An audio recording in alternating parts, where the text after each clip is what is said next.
Hi everyone. सो ये हमारा GOC का पार्ट 3। इससे पहले वाली क्लास में हमने देखा था डोनरेबिलिटी के बारे में। आज हम उससे रिलेटेड कुछ क्वेश्चन पढ़ेंगे और देखेंगे कि वो हमारा प्रोटोनेशन एंड बेसिसिटी से किस तरीके से रिलेट करती है। यहाँ पे हमें एक क्वेश्चन दिख रहा है, इसमें हमें पूछा गया है विच विल बी प्रोटोनेटेड। इसका मीनिंग ये है कि कौन कितनी जल्दी प्रोटोनेट होगा इन दोनों में से, या फिर इन दोनों कंपाउंड में से हमारा ज्यादा बेसिक कंपाउंड कौन सा है। इसे देखने के लिए हम देखेंगे, सबसे पहली बात यह है कि यहाँ पे हमें दोनों पे लोन पेयर दिख रहे हैं, बट यहाँ पे डबल बॉन्ड प्रेजेंट है। तो पहले हमें ये देखना होगा कि लोन पेयर जल्दी निकलेंगे या फिर डबल बॉन्ड से इलेक्ट्रॉन जाएगा। तो अगर हम देखें तो हमें पता है कि नॉन बॉन्डिंग इलेक्ट्रॉन्स की जो एनर्जी होती है वो पाई बॉन्ड के कंपैरिजन में ज्यादा होती है। तो अगर हमें डोनेशन कराना होगा तो हमारा नॉन बॉन्डिंग ही पहले जाएगा।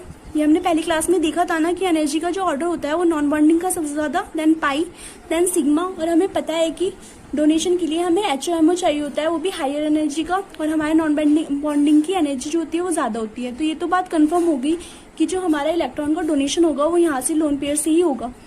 अब सेकेंड थिंग हमारे पास ये आती है, हमारे जो नाइट्रोजन है वो दोनों बिल्कुल सेम है। तो हमें यहाँ पे निकालेंगे हम सबसे पहले हाइब्रिडाइजेशन। ये जो है हमारा यहाँ पे नाइट्रोजन sp3 हाइब्रिडाइज स्टेट में प्रेजेंट है, और यहाँ पे जो नाइट्रोजन है डबल बॉन्ड है, तो यहाँ पे sp2 हाइब्रिडाइज स्टेट में प्रेजेंट है। अब हमें पता है कि जो हमारा डोनरेबिलिटी का ऑर्डर होता है वो इस तरीके से होता है।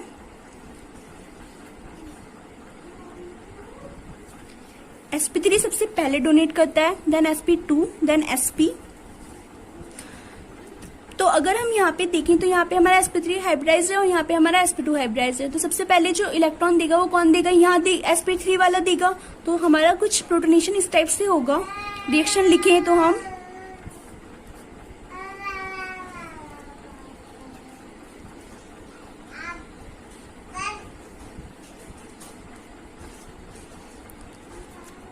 तो हो जाएगा। एंड हमारे इन दोनों कंपाउंड में मोर बेसिक कौन होगा, मोर बेसिक का ऑर्डर हो जाएगा कुछ इस तरीके से।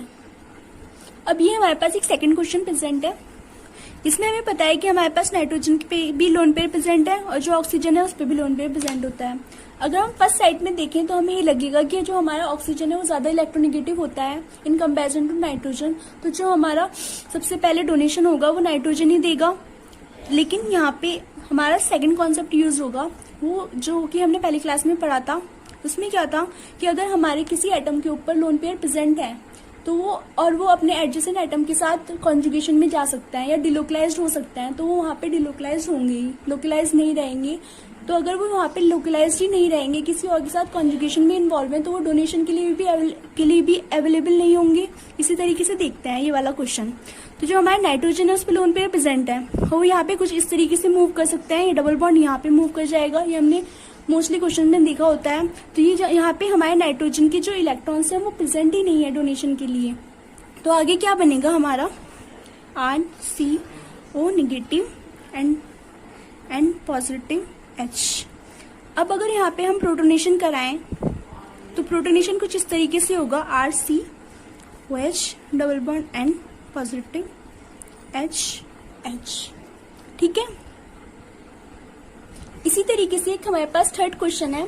इसमें क्या है हमारा, सबसे पहले हम हाइब्रिडाइजेशन देखते हैं। तो हमारा हाइब्रिडाइजेशन क्या है, यहाँ पे दोनों पे लोन पेयर प्रेजेंट है। तो हाइब्रिडाइजेशन देखेंगे तो यहाँ पे होगा हमारा sp3 और यहाँ पे हमारा नाइट्रोजन sp2 में प्रेजेंट है। हमें पता है sp3 जल्दी दे देता है in comparison to sp2। But यहाँ पे भी क्या है, यहाँ पे भी जो नाइट्रोजन के लोन पेयर है वो कॉन्जुगेशन में इन्वॉल्व हो रहा है कुछ इस तरीके से। तो जो हमारा बनेगा वो कुछ ऐसे बनेगा,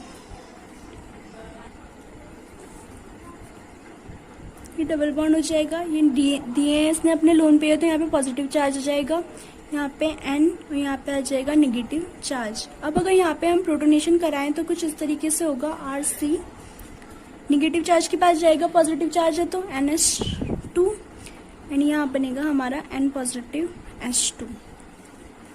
अभी हमारे पास एक थर्ड क्वेश्चन है। अभी तक तो हमें समझ में आ गया होगा यहाँ पे भी क्या होने वाला है। यहाँ पे क्या है, यहाँ पे भी sp3 हाइब्रिडाइज्ड है, ये भी sp3 हाइब्रिडाइज्ड है, यहाँ पे ये sp2 हाइब्रिडाइज्ड है, क्योंकि यहाँ पे डबल बॉन्ड प्रेजेंट है 1 2 3 4 sp3, यहाँ पे भी sp3। अब क्या है, यहाँ पे भी जो नाइट्रोजन के इलेक्ट्रॉन है वो यहाँ पे डोनेट हो रहे हैं और यहाँ पे कुछ इस तरीके से कॉन्जुगेशन हो रहा है। तो जो हमारा कंपाउंड बनेगा वो यहाँ पे कुछ इस तरीके से बनेगा NH2। इसी तरीके से अगर हम दिखाना चाहें तो हम इस वाले नाइट्रोजन के जो है वो भी कॉन्जुगेशन में दिखा सकते हैं, दोनों में से किसी की तरफ भी कॉन्जुगेशन हो सकता है। तो यहाँ पे हम दिखाएं तो ये बनेगा, यहाँ पे इसने अपने दे दिए इलेक्ट्रॉन्स, यहाँ बन गया डबल बॉन्ड, यहाँ आ गया हमारा NH निगेटिव। अब अगर हमें प्रोटोनेशन कराना हो तो हमारा प्रोटोनेशन होगा तो ऐसे ही रहेगा हमारा, और ये भी ऐसे ही रहेगा। यहाँ पे आएगा हमारा NH2 हो जाएगा, क्योंकि H प्लस पॉजिटिव और निगेटिव एक साथ न्यूट्रल हो जाएंगे और हमारा कंपाउंड बन जाएगा ये। लेकिन अगर हमारे पास कोई इस तरीके का कंपाउंड है C डबल बॉन्ड NH2 और यहाँ पे हमारा CH3 लग रहा है और हमसे पूछा जाए कि इन दोनों कंपाउंड्स में से ज्यादा बेसिक कौन है, तो अब देखिए यहाँ पे जो है इलेक्ट्रॉन्स की डेंसिटी इधर से भी नाइट्रोजन पे इंक्रीज कर रही है। दोनों जो नाइट्रोजन है वो अपने इलेक्ट्रॉन्स को डिलोकलाइज करा रहे हैं, जिसकी वजह से क्या है यहाँ पे नाइट्रोजन पे इलेक्ट्रॉन डेंसिटी इंक्रीज कर रही है। तो अगर इलेक्ट्रॉन डेंसिटी इंक्रीज करेगी तो इलेक्ट्रॉन का डोनेशन भी इजीली हो जाएगा। लेकिन यहाँ पे क्या हो रहा है, यहाँ पे सिर्फ इसी नाइट्रोजन के जो इलेक्ट्रॉन्स है वो डिलोकलाइजेशन में पार्टिसिपेट कर रहे हैं। तो हमारा मोर बेसिक कंपाउंड कौन सा होगा, ये वाला, क्योंकि यहाँ पे इलेक्ट्रॉन डेंसिटी ज्यादा है, इलेक्ट्रॉन का डोनेशन ज्यादा होगा, तो मोर बेसिक भी यही कंपाउंड होगा। और अगर हम इसके प्रोटोनेशन की बात करें तो इसका प्रोटोनेशन कुछ इस तरीके से हो जाएगा, H plus C double bond N positive H ये बन जाएगा हमारा NH2, ये हो जाएगा CH3। अब आते हैं हम अपने नेक्स्ट क्वेश्चन पे। ये क्वेश्चन बहुत इंपॉर्टेंट है, ये सिर्फ एग्जाम्पल से नहीं है, ये प्रीवियस ईयर्स में भी क्वेश्चंस आए हुए हैं। कुछ इसमें ये वाला क्वेश्चन इस तरीके से पूछा हुआ था कि यहाँ पे 2-3 सेंटर्स दिखाए, 3 सेंटर दिखाई दे रहे हैं हमें प्रोटोनेशन के लिए, तो हमारा जो प्रोटोनेशन होगा वो किस प्लेस पे होगा। यहाँ पे दे रखा था 1 2 3। तो अगर हम देखें तो यहाँ पे भी हमारे नाइट्रोजन के पास लोन पेयर प्रेजेंट है, और यहाँ पे भी नाइट्रोजन के पास लोन पेयर प्रेजेंट है, और यहाँ पे भी ऑक्सीजन के पास लोन पेयर प्रेजेंट है। तो जाएंगे तो सबसे पहले लोन पेयर ही डबल बॉन्ड का, अभी यहाँ पे कोई काम नहीं है। अब हमें ये देखना है कि हमारे इलेक्ट्रॉन जो है वो डिलोकलाइज्ड है या लोकलाइज्ड है। तो अगर हम यहाँ पे देखें तो जो हमारे नाइट्रोजन है इसका सबसे पहले हम हाइब्रिडाइजेशन देख लेते हैं। तो हाइब्रिडाइजेशन जो है वहाँ ये यहाँ पे sp2, यहाँ पे sp3 और 1 2 3। ऑक्सीजन का भी sp3 है, तो sp3 के होते हुए sp2 तो डोनेट करेगा नहीं, तो हमारे जो दिखता है ये तो हो गया हमारा अलग। अब हम इन दोनों में से देखना है कि कौन सा डोनेट करेगा। यहाँ जो नाइट्रोजन है इसके जो लोन पेयर है वो कॉन्जुगेशन में इन्वॉल्व हो रहे हैं। कैसे, देखिए यहाँ पे जाएंगे, अगर हम अलग कलर से दिखाएं तो ये जो हमारे नाइट्रोजन के लोन पेयर प्रेजेंट है ये क्या होगा, ये नाइट्रोजन के लोन पेयर जो है वो यहाँ पे जा रहे हैं और ये कुछ यहाँ पे जा रहे हैं। यहाँ पे जाके इसकी इलेक्ट्रॉन डेंसिटी इंक्रीज कर रहे हैं, यहाँ पे नहीं जा रहे, यहाँ पे जा रहे हैं, और यहाँ पे जाके इसकी ये डबल बॉन्ड यहाँ जाएगा, इसकी इलेक्ट्रॉन डेंसिटी यहाँ पे इंक्रीज हो जाएगी। तो ये तो यहाँ पे अवेलेबल है नहीं, तो ये तो इलेक्ट्रॉन का डोनेशन करेगा नहीं। अब बारी आई यहाँ पे OH की, और यहाँ पे बचा हुआ है हमारा N। अब हमें इन दोनों में से देखना है कौन जल्दी जो है वो डोनेट करेगा। तो हमें पता है कि ऑक्सीजन की इलेक्ट्रोनिगेटिविटी जो होती है वो ज्यादा होती है इन कंपैरिजन टू नाइट्रोजन। तो ऑक्सीजन की इलेक्ट्रोनिगेटिविटी ज्यादा है, तो वो अपने इलेक्ट्रॉन्स को बाइंड करके रखेगा, अपने से दूर जाने नहीं देगा।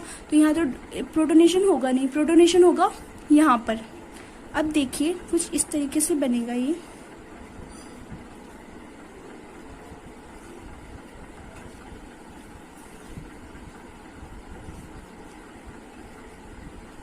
यहाँ पे प्रोटोनेशन हो गया इसका, और ये कुछ ऐसे ही रहा OH।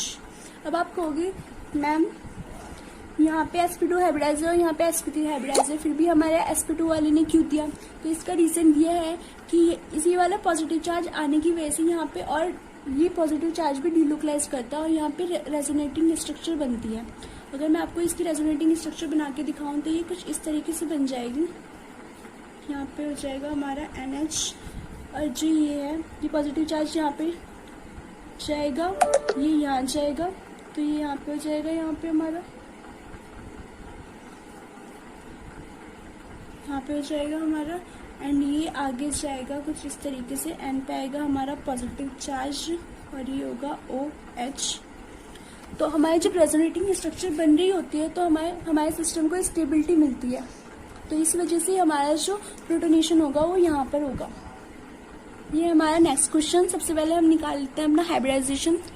तो जो यहाँ पे OH है, यहाँ पे अगर ऐसे लिखे हुए देखें तो यहाँ पे ये sp3 में है, ये sp2 में है, ये भी sp2 में है, सॉरी sp3 में है। यहाँ पे लोन पेयर प्रेजेंट है, यहाँ पे भी लोन पेयर प्रेजेंट है, यहाँ पे भी लोन पेयर प्रेजेंट है, ये भी लोन पेयर प्रेजेंट है। यहाँ पे sp2 हो गया, यहाँ पे भी हमारा लोन पेयर प्रेजेंट है तो sp3 हो गया, यहाँ पे भी हमारा लोन पेयर प्रेजेंट है, ये sp2 एंड ये sp3। आपको पता है ना हमने हाइब्रिडाइजेशन कैसे निकाला है, एक सिग्मा बॉन्ड काउंट कर लेते हैं और बाकी लोन पेयर ले लेते हैं। जैसे यहाँ पे 1 2 एंड डबल बॉन्ड में से सिर्फ एक ही बॉन्ड काउंट करते हैं, तो ये हो गया 1 2 3, तो हमारा sp2 हो गया। अब देखते हैं हम, अब जो sp2 वाले हैं वो तो इतनी जल्दी से डोनेट करने से रहे, तो सबसे पहले sp2 वालों को हटा देते हैं। ये भी sp2, ये sp2, ये sp2। अब बचे हमारे sp3 वाले। अब हमें ये देखना है कि ये इलेक्ट्रॉन यहाँ पे डिलोकलाइज्ड है या नहीं है। तो ये देखिए, हम ये जो ऑक्सीजन के इलेक्ट्रॉन्स हैं वो यहाँ पे जा रहे हैं, तो ये ऐसे जा रहा है। ये जो नाइट्रोजन के इलेक्ट्रॉन है ये यहाँ पे जा रहा है, ये ऐसे जा रहे हैं।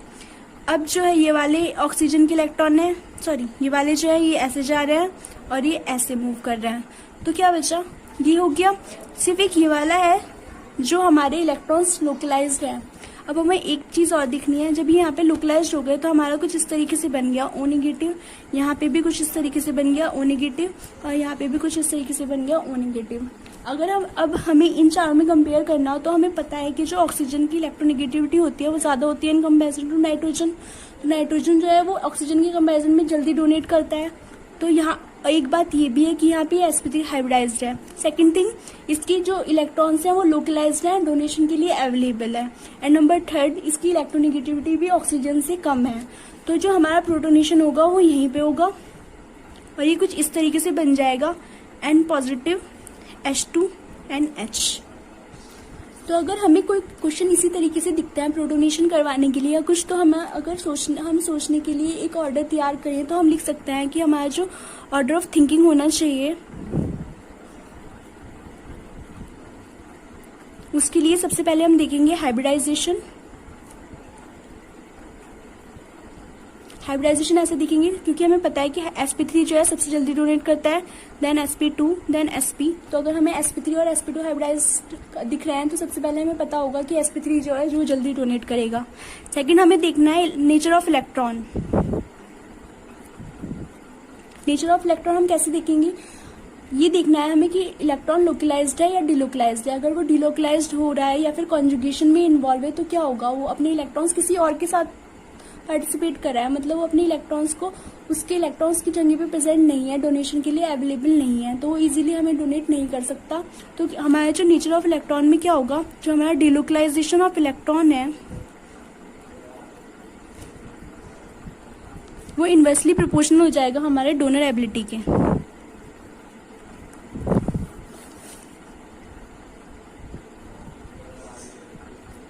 डोनर एबिलिटी के हमारे इनवर्सली प्रोपोर्शनल हो जाएगा। अब जो थर्ड चीज आती है जो हमें देखना है, अगर हम इन दोनों की बेसिस पे भी डिस्टिंग्विश नहीं कर पा रहे हैं तो हमें देखनी पड़ेगी इलेक्ट्रोनेगेटिविटी। हमें पता है कि इलेक्ट्रोनेगेटिविटी होती है अपने किसी भी इलेक्ट्रॉन्स को, अपने जो सारी जगह इलेक्ट्रॉन होता है उसे अपनी तरफ बाइंड करने की टेंडेंसी को कहते हैं हमें इलेक्ट्रोनेगेटिविटी। तो अगर इलेक्ट्रोनेगेटिव एलिमेंट्स कोई प्रेजेंट है तो अपने इलेक्ट्रॉन्स को बाइंड करके रखेगा, अपने से दूर नहीं जाने देगा। तो जो हमारी इलेक्ट्रोनेगेटिविटी होती है वो हमारी डोनर एबिलिटी को डिक्रीज करती है। तो इलेक्ट्रोनेगेटिविटी इनवर्सली प्रोपोर्शनल होती है हमारी डोनर एबिलिटी के। जितना ज्यादा इलेक्ट्रोनेगेटिव एलिमेंट उतना ही कम उसका डोनेशन पावर। अब हम आते हैं अपने एक क्वेश्चन की तरफ। इसमें भी हम सबसे पहले हमारे जो ऑर्डर ऑफ थिंकिंग थी क्या था, सबसे पहले हमें हाइब्रिडाइजेशन निकालना होता है। तो सबसे पहले हम देखते हैं हाइब्रिडाइजेशन। यहाँ पे O का हाइब्रिडाइजेशन sp3 अगर हम जैसे लिखा हुआ है वैसे देख लें, यहाँ पे होगा हमारा sp2। अगर S का हाइब्रिडाइजेशन देखें तो S का हाइब्रिडाइजेशन हो जाएगा sp3, नाइट्रोजन का हाइब्रिडाइजेशन हो जाएगा sp3, ऑक्सीजन का हाइब्रिडाइजेशन हो जाएगा sp2, नाइट्रोजन का हाइब्रिडाइजेशन हो जाएगा sp3। तो sp2 वाले तो sp3 की प्रेजेंस में sp देंगे नहीं, तो हम देखेंगे सबसे पहले sp3। ये तो रह गया, ये हट गया, ये हट गया। अब हमें देखना है इलेक्ट्रॉन का डिलोकलाइजेशन हो रहा है या नहीं हो रहा है। तो यहाँ पे जो हमारे ऑक्सीजन है वो कुछ इस तरीके से जा रहे हैं और ये इस तरीके से हो रहा है। तो ये बन रहा है हमारा कुछ इस तरीके से, ठीक है। अब जो हमारा नाइट्रोजन है ये भी हमारा डिलोकलाइजेशन में इन्वॉल्व कर रहा है, ये कुछ ऐसे मूव कर रहे हैं, तो यहाँ पे भी हमारा कुछ इस तरीके से ही बन रहा है। और जो ये एस है ये भी हमारा डिलोकलाइजेशन में जा रहा है, कैसे देखिए ये ऐसे जाएगा, ये जो है ये ऐसे मूव करेगा, और ये तो हमारा ऑक्सीजन ऐसे मूव कर रहा है। तो हमारे पास क्या बचा, हमारे पास सिर्फ एक ये बचा है जो sp3 हाइब्रिडाइज भी है, और नाइट्रोजन की जो लोन पेयर है वो उसके पास प्रेजेंट भी है, लोकलाइज्ड है, आराम से दे सकता है। और अगर हम यहाँ पे O की बात करें तो हमें जो इलेक्ट्रोनेगेटिविटी है वो ऑक्सीजन की भी इन कंपैरिजन टू नाइट्रोजन ज़्यादा है, तो जो हमारा प्रोटोनेशन होगा वो यहीं पे होगा। तो हमारा प्रोटोनेशन हो जाएगा यहाँ पे कुछ इस तरीके से, यहाँ पे आ जाएगा हमारा H+, ये अपने लोन पेयर दे देगा। यही था आज यहाँ तक थी हमारी आज की क्लास। आई होप आपको सारी चीज़ें समझ में आ गई होंगी। अगर आपको सब कुछ समझ में आया हो तो प्लीज़ वीडियो को लाइक ज़रूर करें और मेरे चैनल को सब्सक्राइब ज़रूर करें। Thank you so much for watching.